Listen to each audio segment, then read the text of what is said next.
Bendiciones, Dios le bendiga de parte del Templo de Valle número 2 de Manos de Piedra. Les saluda el pastor Terry.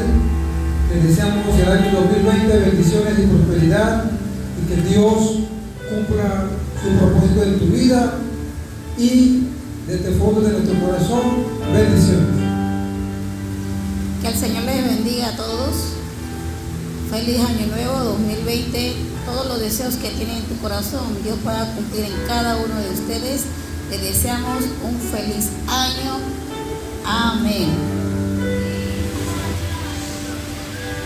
Christmas, Holy King.